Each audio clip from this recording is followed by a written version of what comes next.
Alam mo, hindi kita babalikan. Sakit ng katawan ko dun sa ginawa mo, ha? Elton, tama na. Sasama na ako sa'yo.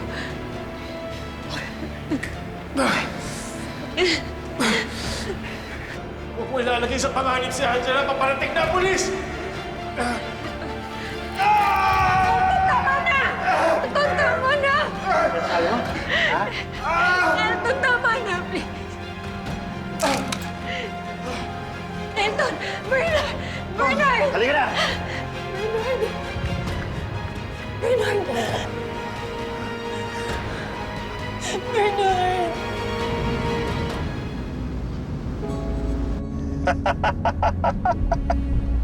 Mabilis pa rin ako sa mga polis, no? Bakit akala ba ni Bernard baguhan ako sa pagtakas?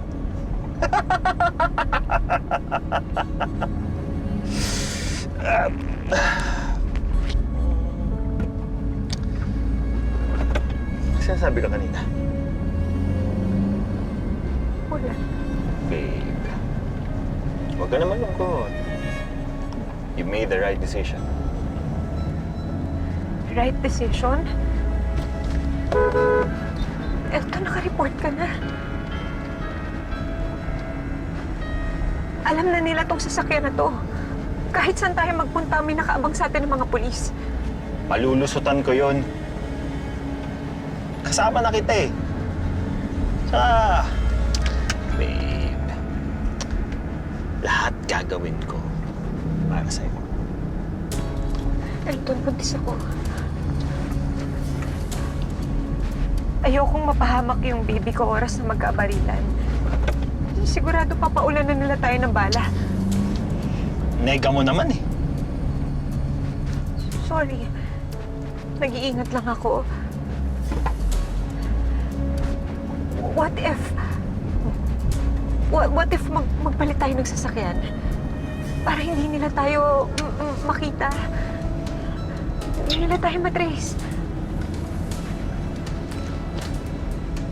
May plano ka bang tumakas?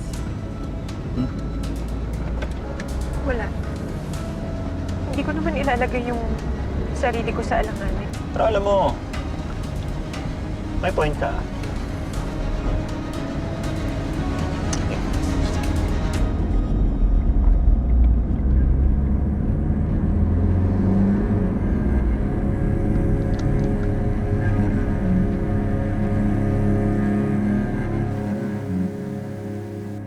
Sir, tinimbre na po sa kabilang istasyon yung ginamit na sasakyan ng sospek.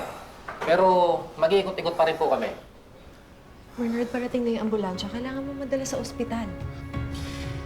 Hindi ako mapapanatag sa ospital. Bernard, hindi ka pa okay. Kailangan ko hanapin yung pamilya ko. Sir, hinahanap na po sila ng mga kasama namin. Ako mismo maghahanap sa kanila.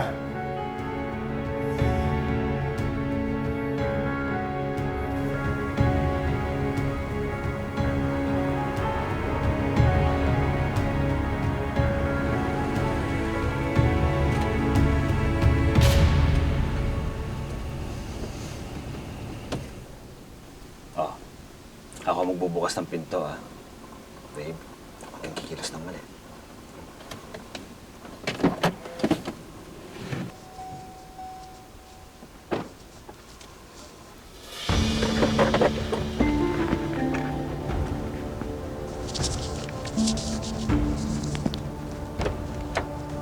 Oh, doon tayo maghahanap ng sasakyan, ha? Babe, huwag kang tatakbo, ha? Halika na.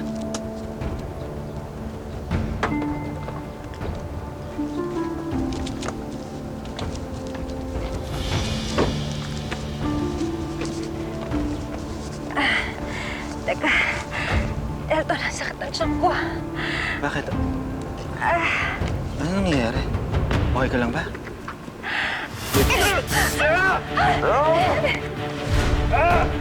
Angela! Papatayin kita!